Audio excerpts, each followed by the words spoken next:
बच्चों, आज हम पढ़ेंगे पाठ 9 मेघा अब तो बरसो रे। मेघा का मतलब होता है बादल और पानी बरसना। अभी पानी नहीं बरस रहा है इसलिए लोग परेशान हैं और ये पोयम, ये कविता उसी मेघा यानी कि बादल से रिलेटेड, पानी बरसने से रिलेटेड है। पानी नहीं बरस रहा है, इस वजह से लोग काफी परेशान है, हर जगह सूखा पड़ा हुआ है। चलिए इस कविता को पढ़ते हैं।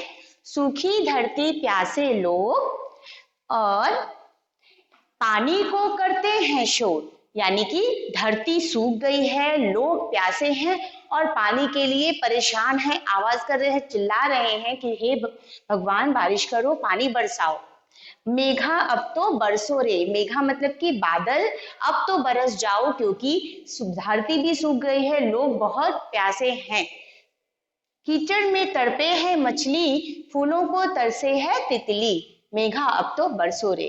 कीचड़ में मछली तड़प रही है, यानी कीचड़ जब पानी सूख जाता है तो मिट्टी वाला वहां पे कीचड़ हो जाता है, तो कीचड़ में मछली तड़प रही है, मतलब बिना पानी के जैसे जल नहीं है, इस वजह से मछली तड़प रही है। और पानी को तितली जो है वो फूलों के लिए तरस रही है। जब पानी नहीं है तो फूल भी नहीं खिल रहे हैं, तो उसकी वजह से तितली भी तरस रही है फूलों पर बैठने के लिए। तो मेघा बरस जाओ, यानी कि हे बादल अब तो बरस जाओ क्योंकि पानी हर जगह कहीं नहीं, पानी कहीं भी नहीं है और लोग परेशान हैं। पेड़ सूख गए, खेत सूख गए, बादल हरियाली से रूठ गए, यानी कि पेड़ भी सूख गए हैं और हर जगह क्या हुआ है, खेत भी सूख गए हैं, यानी कि बिना पानी के तो पेड़ भी हरियाली नहीं देते हैं, वहां वृक्ष में फल नहीं आते हैं, पत्ते भी नहीं हरे भरे रहते हैं और खेत भी सूख जाते हैं बिना पानी के। तो जल का बहुत जरूरी चीज है, जल बहुत ही इम्पोर्टेंट है, पानी हमारे जीवन के लिए। और खेत भी सूख गए हैं, यानी कि खेतों में अनाज पैदा होता है, लेकिन अनाज इस समय नहीं हो पाया क्योंकि पानी नहीं बरसा, और पानी नहीं बरसेगा तो किसान अनाज कहाँ से पैदा करेंगे, तो इस वजह से खेत भी सूख गए हैं। तो हे मेघा, अब बादल भी हरियाली से भी रूठ गए, मतलब बादल जो पानी बरसाते हैं वो हरियाली यानी कि हरे भरे मैदान, हरे भरे खेतों से पानी बरसने वाले बादल भी रूठ गए हैं, गुस्सा हो गए हैं और वो बारिश नहीं कर रहे हैं। बैठ तरवरों की डाली, नहीं गाती अब कोयल काली, यानी तरवरों का मतलब होता है पेड़। अब पेड़ों की डालियों पर कोई भी कोयल नहीं बैठती है, नहीं गाना गाती है, पेड़ों की डाली पे नहीं बैठती है और न ही कोयल गाना गाती है। मेघा अब तो बरसो रे, अब तो बरस जाओ। न ही पेड़ों की डालियों पर कोयल गाना गा रही है, पानी के फूलों के लिए तितली तरस रही है, बादल हरियाली से रूठ गए हैं। तो हे मेघा बरस जाओ। इतने में मच गया था शोर, बिजली चमकी घटा घनघोर। जैसे ही ये लोग परेशान, कौन से लोग परेशान हो रहे थे कि बारिश नहीं हो रही, बारिश नहीं हो रही, इतने में क्या हुआ, शोर हुआ कि बारिश, बिजली चमक रही है, बारिश होने वाली है और घटा बिल्कुल घनघोर हुई है, यानी कि बिल्कुल काली हो गई है, जिसकी वजह से अब बारिश जरूर बरसने वाला है। मेघा जोर से बरसो रे, मेघा जोर से बरसो रे। बारिश होने वाली है, अब लोग खुल करके, खुश होकर के कह रहे हैं कि अब मेघा जोर से बरसो, पानी अब जोर से बरसो, बादल अब जोर से बरसो, क्योंकि अब बिजली भी चमक रही है और घटा काली हो गई है, घनघोर हो गई है, अब यानी कि बारिश होने के संकेत है। तो ये पूरा जो कविता है वो जल से यानी कि पानी से संबंधित है। पानी हमारे जीवन के लिए बहुत जरूरी है, जल ही जीवन है ये बोला जाता है, क्योंकि पानी पीने के काम आता है। हमारे बिना पानी के तो हम रह नहीं सकते, पानी के बिना कोई नहीं रह सकता है। नहीं जल ही में जीव पैदा होती, जो मछलियां हैं चाहे पेड़ पौधे हैं, सब में पानी की आवश्यकता होती है। तो जल ही जीवन है ये माना जाता है। और यहाँ इस कविता में बारिश नहीं हो रही है, जिसकी वजह से लोग बहुत परेशान हैं, शोर मचा रहे हैं कि हे मेघा अब बरस जाओ, क्योंकि बहुत सूखा पड़ गया है। तितली भी फूलों पे बैठने को तरस रही है, पेड़ भी सूख गए हैं और कहीं भी जल नहीं है, खेत भी सूख गए हैं। तो इस कविता से ये हमें सीखने को मिलता है कि हमें पानी का बहुत ही हमारे लिए महत्वपूर्ण है, उसको वेस्ट नहीं करना चाहिए। उसका उपयोग जब पानी हो तो उसको पूरी तरह से हम उसका उपयोग करते, पानी ही जीवन है, उसी से सारा काम होता है। हम पानी पीने का काम होता है, कपड़े धोने का काम होता है, खाना बनाने का काम होता है, पशुओं के लिए जरूरी है, सबके लिए पानी बहुत आवश्यक है।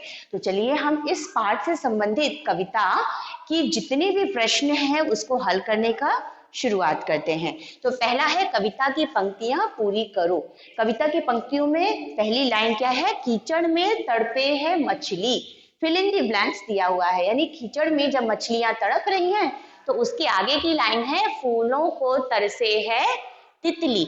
जब कीचड़ में मछलियां तड़प भी रही हैं, यानी पानी नहीं है, कीचड़ जैसा हो गया है और बिना पानी के मछली तो मर जाती है, तो बेचारी मछलियां बिना पानी के तड़प रही हैं। और फूलों को तरसे है तितली, यानी कि तितलियां फूल के बिना तरस रही हैं। पेड़ सूख गए खेत सूख गए, यानी पेड़ भी सूख गए हैं और खेत भी सूख गए हैं, तो बादल हरियाली से रूठ गए। और जो बादल यानी कि आकाश में जो बिना बादल के तो बारिश नहीं होती है, तो वो बादल हरियाली यानी हरे भरे जगहों से बादल भी रूठ गए हैं। तो मेघा अब तो बरसो रे, हे मेघा अब तो बारिश करो, बादल अब तो बारिश करो। बैठ तरवरों की डाली, नहीं गाती अब कोयल काली, मतलब कि तरवरों की डाली, पेड़ों की शाखाओं पर काली कोयल अब बैठ करके गीत भी नहीं गाती है, गाना नहीं गाती है। तो हे मेघा अब तो बरसो रे, अब बारिश अब तो बरस जाओ, क्योंकि सभी लोग बारिश नहीं होने से परेशान हैं। अब सही विकल्प के आगे सही का चिन्ह लगाना है। कविता की पंक्तियां आप कविता के में से ही पढ़ करके पूरी लिख सकते हो, कंप्लीट कर सकते हो। उसके आगे का जो प्रश्न है वो मैं करती हूँ ख नंबर का। ख नंबर के प्रश्न में है कि सही विकल्प के आगे सही का चिन्ह लगाना। चलिए करते हैं ख नंबर का प्रश्न। सही विकल्प के आगे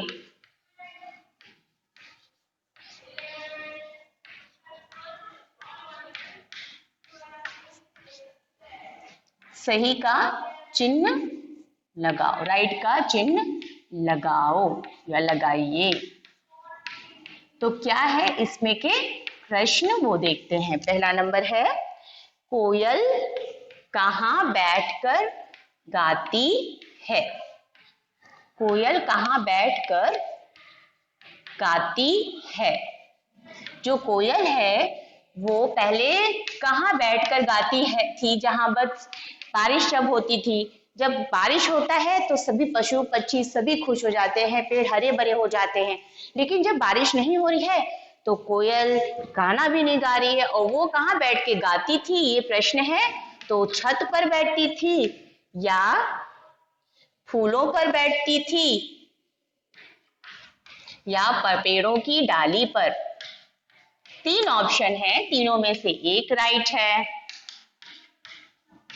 तो चलिए देखते हैं कौन सा ऑप्शन सही है।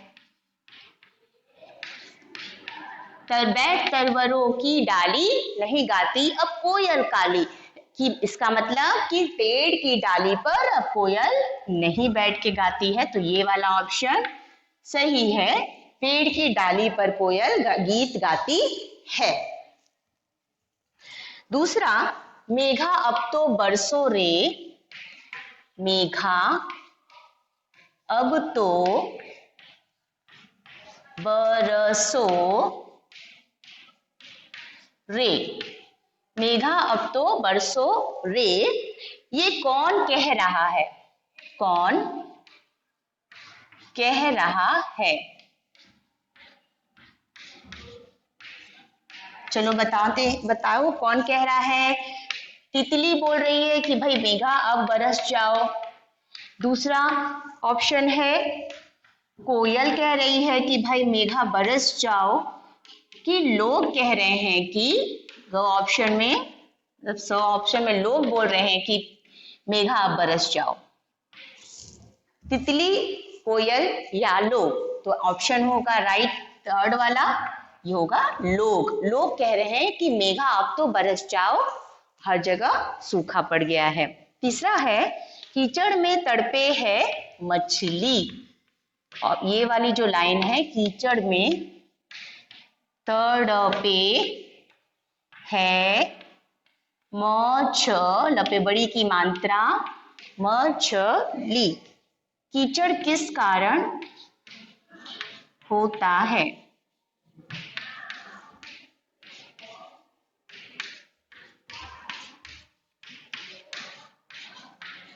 ठीक है, तो इसका ऑप्शन ये है कि पानी बरसने के कारण होता है,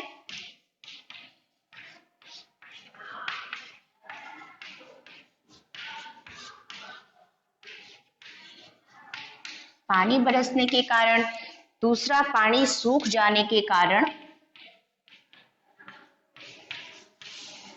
और तीसरा है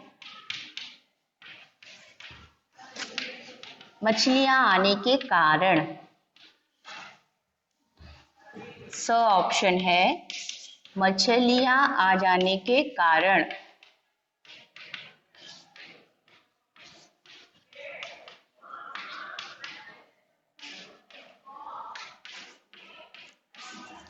लेकिन यहाँ पे कीचड़ में तड़पे हैं मछली, कीचड़ किस कारण होता है? पानी बरसता है तो कीचड़ तो होता है, लेकिन जब पानी सूख जाता है तो पानी तो सूख जाता है लेकिन उसमें मिट्टी रह जाती है, जिसकी वजह से वो कीचड़ जैसा हो जाता है।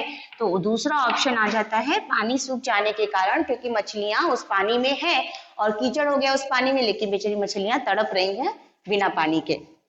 तो ये था निम्नलिखित प्रश्नों के उत्तर। अब करते हैं निम्नलिखित प्रश्नों के उत्तर लिखो। ये था सही विकल्प के आगे सही का चिन्ह था। पहला क्वेश्चन था कि कोयल कहाँ गाती है? तो कोयल गाती है पेड़ों की डाली पर। फिर मेघा अब तो बरसों कौन कह रहा है? तो मेघा अब तो बरसों लोग कह रहे हैं। तीसरा क्वेश्चन था कि कीचड़ किस कारण होता है? कीचड़ पानी के सूख जाने के कारण होता है, जिसमें मछलियां तड़प रही थी। अब अगला ग नंबर का है कि निम्नलिखित प्रश्नों के उत्तर लिखो।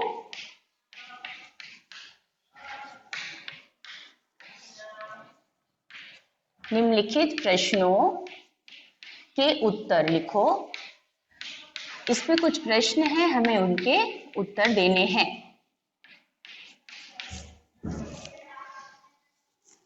प्रश्न है कि लोग किस लिए शोर करते हैं? इस वाली कविता में जो लोग हैं वो किस लिए चिल्ला रहे हैं, शोर कर रहे हैं? तो इस क्वेश्चन का आंसर है पानी के लिए। लोग पानी बरसने के लिए यानी कि पानी के लिए शोर करते हैं कि पानी नहीं बरस रहा है, इसलिए वो परेशान है, इसलिए शोर कर रहे हैं कि पानी बरस जाओ।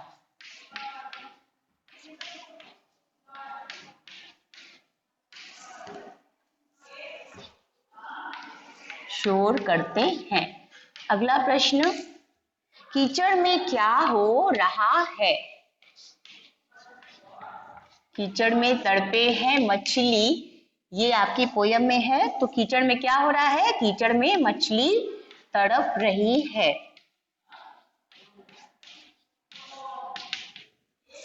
उत्तर लिखिए, कीचड़ में मछली, कीचड़ में मछली, छ ल पे बड़ी की मात्रा, कीचड़ में मछली तड़प रही है, बिना पानी के तड़प रही है। तीसरा है तितलियां किस लिए तरसती हैं? जो इस कविता में बताया गया है कि जो तितलियां हैं वो बिना फूलों के तरस रही हैं। तो तितलियां किस लिए तरसती हैं? तितलियां फूलों के लिए तरसती हैं। चलिए आंसर लिखिए, तितलियां फूलों के लिए। सिर्फ आपको एक लाइन में ही ये आंसर आ जाएगा। इसमें जो ऊपर का प्रश्न है उसी से संबंधित आंसर भी होता है। तितलियां है तो तितलियां भी आएगा। किस लिए की जगह बस आपको आंसर में लिख देना है फूलों के लिए। किस लिए? फूलों के लिए में आ जाएगा। उसके बाद तरसती, सेम आंसर यहाँ पे नीचे लिखना है। फूलों के लिए तरसती है पे बिंदी आ जाता, अंक की मात्रा। तीसरा प्रश्न है बादल किस से रूठ गए हैं? ये जो बादल जो है इस कविता में वो किससे रूठ गए हैं? तो कविता कैसे है कि बादल हरियाली से रूठे, यानी कि बादल हरियाली से रूठ गए हैं। हरियाली यानी हरा भरा सब चीज बिना पानी के वो सूख गया है। उत्तर लिखिए, बादल हरियाली से रूठ गए हैं।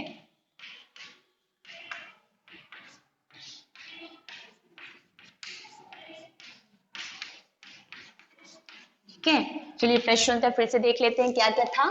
लोग किस लिए शोर करते हैं? इस कविता में लोग पानी के लिए शोर करते हैं कि हे मेघा अब तो बरस जाओ, बारिश नहीं हो रही है और लोग परेशान हैं, सूखा पड़ रहा है। कीचड़ में क्या हो रहा है?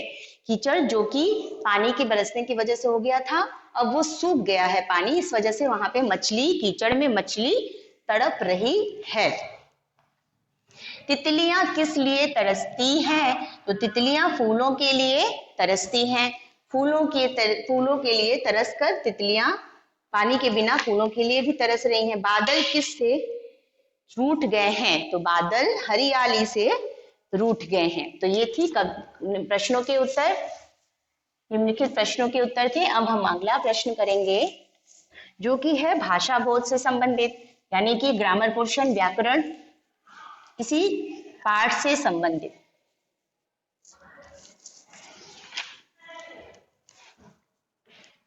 भाषा बोध का हमारा पहला प्रश्न आता है,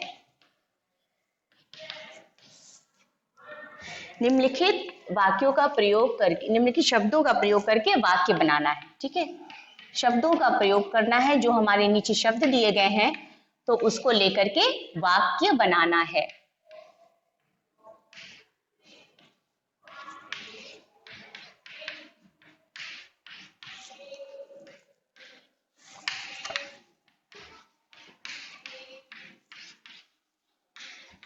ये रहा हेडिंग, निम्नलिखित शब्दों का प्रयोग करके वाक्य बनाए। वाक्य क्या होता है? जब हम कोई शब्द को जोड़ करके उस सेंटेंस में एक शब्द होता है, इस शब्द से ही रिलेटेड उस सेंटेंस को बनाते हैं। तो देखिए कौन सा शब्द पहला आया है? सूखा। सूखा का मतलब हर जगह बिना पानी का जब सब जगह हो जाता है तो वहां कहते हैं कि ये सूखा पड़ गया। तो सूखा, धरती में सूखा पड़ गया है। ये वाक्य बना सूखा शब्द को लेकर के। धरती में सूखा पड़ गया है, तो धरती में सूखा ये शब्द था जिसे मैंने वाक्य बनाया, धरती में सूखा पड़ गया। दूसरा है प्यासा। प्यासा शब्द से हम वाक्य बनाएंगे। तो प्यासा में हो जाता है, लोग बिना पानी के प्यासे हैं। इसमें प्यासा शब्द है बट हम उसको, लोग है इसलिए, बहुत सारे लोग हैं इसलिए इसमें प्यासे आएगा। लोग बिना पानी के प्यासे हैं। तो इस प्यासा शब्द से हमने एक और वाक्य बनाया। दूसरा है भूखा। भूखा से संबंधित, यानी कि बिना कुछ खाया पिया हुआ होता है तो वो भूखा इंसान कहलाता है। तो उससे संबंधित मैं शब्द बनाऊंगी, लोग भोजन के बिना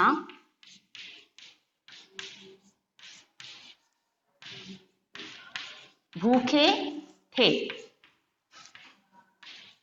ठीक है, भूखा या भूखे जब ये बहुवचन में आ जाता है, जैसे एक लोग नहीं बहुत सारे लोग हो जाते हैं, तो ये भूखा से भूखे यानी बहुवचन में आ जाता है। तो ये है भूखे थे। पहला सूखा, धरती में सूखा पड़ गया है, ये सेंटेंस सूखा शब्द से लिया गया वाक्य। दूसरा है शब्द प्यासा, तो लोग बिना पानी के प्यासे हैं, ये अगला वाक्य बना प्यासा शब्द से। तीसरा है भूखा, तो लोग भोजन के बिना भूखे थे, ये अगला वाक्य भूखा शब्द से लिया गया है। अब हम इसमें ही समानार्थी शब्द करेंगे।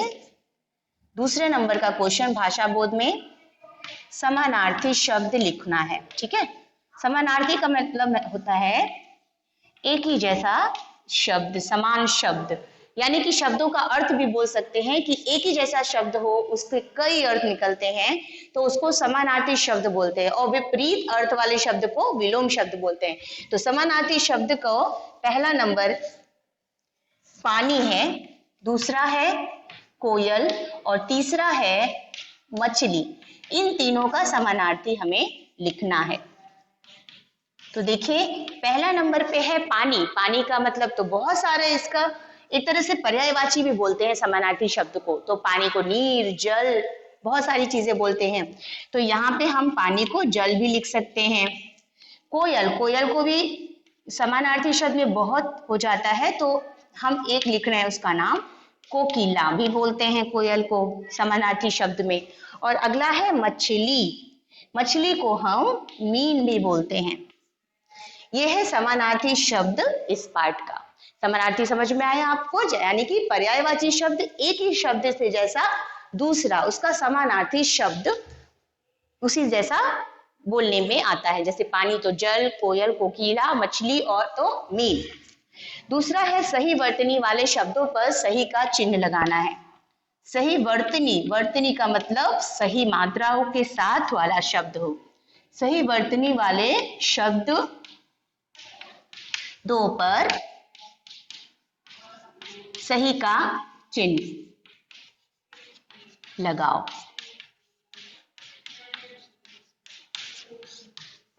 चलिए पहले देखते हैं कौन सा शब्द है। ये ग नंबर का प्रश्न था। अब शब्द हमारे पास है कीचड़, तितली, हरियाली और घनघोर। तो कीचड़ को मात्रा, बस आपको मात्रा देखनी है कि कौन सी मात्रा किस वाले शब्द में सही है। वर्तनी का मतलब है कि उसका जो उच्चारण है, उसका जो मात्रा है वो सब सही होना चाहिए, शब्द वो उसका सही होना चाहिए। कीचड़ के बाद लिखा है, पहला नंबर कीचड़ है, दूसरा है तितली। तितली में मात्रा किधर से आती है वो भी आपको देखना है, वो राइट वाला होना चाहिए। छोटी की मात्रा दोनों नहीं होती है, एक आगे से होती है और एक पीछे से, इसमें भी देखना है। तीसरा नंबर का प्रश्न है हरियाली। हरियाली में भी एक आगे से मात्रा होनी चाहिए, एक पीछे से, वो वाला राइट होता है। और चौथा है घनघोर और घनघोर, दो शब्द हैं, घनघोर और घनघोर। ठीक है, इन दोनों में हमें देखना है कि कौन सी वर्तनी वाला शब्द सही है। पहला नंबर है कीचड़। क पे छोटी की मात्रा च और ड़, तो कीचड़ नहीं होता है। क पे बड़ी की मात्रा च और ड़ सही होता है, तो ये वाला वर्तनी वाला शब्द सही है, कीचड़। दूसरा है तितली। तितली और तितली, तो दोनों में कौन सा सही है? पहला नंबर वाला तितली, क्योंकि एक आगे से मात्रा आ रही है ती पे और ये ल पे बड़ी की मात्रा तितली, ये वाला सही है। तीसरा में है हरियाली, एक आगे से मात्रा है और एक पीछे से हरियाली, तो ये वाला सही है। और इन दोनों में घनघोर और घनघोर में दो में से एक सही है, घनघोर, तो नीचे वाला सही है। तो ये था समानार्थी शब्द और सही वर्तनी वाला शब्द पे सही का चिन्ह। तो हमने अभी भी क्या पढ़ा कि निम्नलिखित शब्दों का प्रयोग करके वाक्य बनाओ, जिसमें से मैंने सूखा, प्यासा और भूखा 3 शब्दों का बनाया है वाक्य। पहला धरती में सूखा पड़ गया था, पहला सूखा से बनाया। फिर प्यासा शब्द से बना लोग बिना पानी के प्यासे हैं, और तीसरा भूखा से बना लोग बिना भोजन के भूखे थे। दूसरा समानार्थी शब्द में पानी का समानार्थी जल, कोयल का कोकिला और मछली का मीन होता है। सही वर्तनी वाले शब्दों पर सही का चिन्ह लगाने में कीचड़ में नहीं लगा के कीचड़, फिर तितली और तितली में से तितली, हरियाली और घनघोर, इन चारों को मैंने राइट किया। अब अगला हम करेंगे कि पानी के क्या क्या प्रयोग है, पानी से क्या क्या होता है, वो चीजें हम कुछ जल के महत्व के बारे में लिखेंगे। जल की क्या इंपॉर्टेंस होती है उसके बारे में कुछ वाक्य लिखेंगे।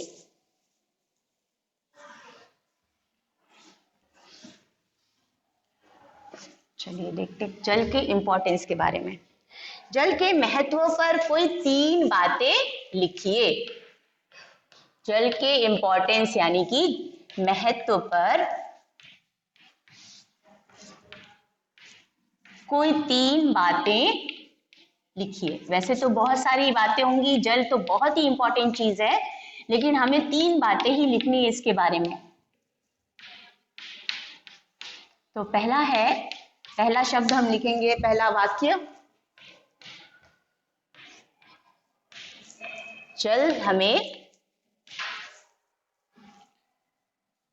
जल से हरियाली होती है। जल से हरियाली होती है। फिर जल या पानी भी बोल सकते हैं, पानी पीने,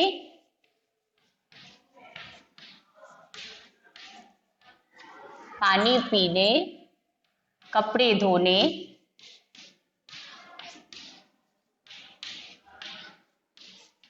तथा खाना बनाने के कामों में आता है।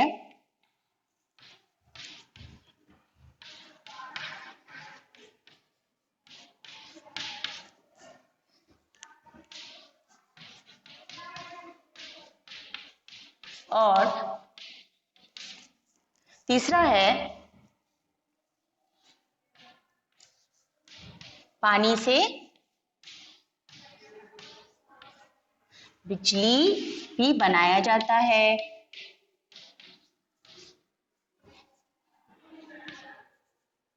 बिजली बनाई जाती है, और भी चीजें हैं, मतलब बिजली उत्पन्न की जाती है, ऐसे लिख सकते हैं, पैदा की जाती है। पानी से बिजली पैदा की जाती है। तो हमें 3 वाक्य लिखने थे, तो मैंने 3 लिखा, बाकी और भी है। जल ही हमारा जीवन है, जल के बिना कोई काम नहीं हो सकता है। तो इस तरह से अब इस चित्र है नीचे, जिसमें लिखा हुआ है कि हम सभी जल विभिन्न कार्यों हेतु प्रयोग करते हैं, मतलब काम करते हैं, जल से बहुत चीजें करते हैं। बताइए यह जल किस किस कार्यों में प्रयोग किया जा रहा है। तो पहले नंबर पे कुकिंग हो रही है, यानी कि खाना पकाने में। फिर कपड़े धोने में, जैसा कि मैंने यहाँ पे लिखा है, कपड़े धोने, खाना बनाने इसमें। उसके बाद है पौधों को पानी देने में, और फिर उसके बाद पीने के और आग बुझाने के। तो ये 4-5 चित्र दिए हुए हैं, उनके नाम लिख रहे हैं कि पानी के किस किस प्रयोग में करना है हमें। और यहाँ पर एक लिखा है, रंग भरकर सुंदर रूप दीजिए, यानी लिखा है जल ही जीवन है। इसको कलर करके आपको खूबसूरत बनाकर इसमें अपनी टेक्स्ट बुक में ही इसको कलर करना है। जल ही जीवन है, ऐसे लिखा हुआ है, यानी पानी ही हमारे लिए जिंदगी है, बिना पानी के कोई रह नहीं सकता। तो इस पार्ट में ही पानी से ही संबंधित सभी शब्द, सारे वाक्य थे कि बारिश नहीं होने की वजह से लोग तरस रहे थे, सूखा पड़ गया था, और सब जगह जगह सभी लोग परेशान थे, सूखी धरती हो गई थी, प्यासे लोग थे, और पानी के लिए शोर कर रहे थे कि पानी अब तो बरस जाओ। उसी तरह फिर कोयल भी पेड़ों की डालियों पर गाना नहीं गा रही, कीचड़ में मछली भी तड़प रही थी, और फूलों के लिए तितली तरस रही थी। इस तरह से पेड़ सूख गए थे, खेत सूख गए थे, और बादल भी हरियाली से रूठ गए थे। लेकिन उसके बाद इसी पोयम में ये दिखाया है कि बाद में बिजली चमकती है और बहुत तेज काला बादल आ जाता है, यानी कि बारिश होने वाले के संकेत रहते, बारिश होने के संकेत रहते हैं। तो उसमें अब लास्ट में बोलते हैं कि मेघा अब जोर से बरसो, इतनी जोर से बरसो कि सारी समस्याओं का समाधान हो जाए। हमारे सभी लोग, जो भी लोग परेशान है पानी के बिना, उनको उस चीज से मुक्ति मिल जाए, और जल ही हमारे लिए जीवन है। जीवन उसी पे आधारित है, पानी पे ही आधारित है। जल हमें ऑक्सीजन, हम उससे, जल से ही हमें बहुत ही फायदे हैं जल के, जो कि आप इस कविता के माध्यम से आपको समझ में आया होगा कि जल के बिना कोई जीवित नहीं रह सकता। तो ये कविता आपको अच्छे से याद करनी है, और याद करके आपको अपने घर में भी सुनाना है, और उसके बारे में, उसमें जो भी लाइंस लिखी हुई है उसको खूब सुंदर राइटिंग में आपको प्रैक्टिस करना है, लिखने का भी और बोलने का भी। याद करोगे तो फिर उसके जो क्वेश्चन आंसर मैंने लिखवाए हैं वो भी अच्छे तरह से आपको याद करना है। तो ये था सूखी मेघा अब तो बरसो रे पाठ 9 का चैप्टर।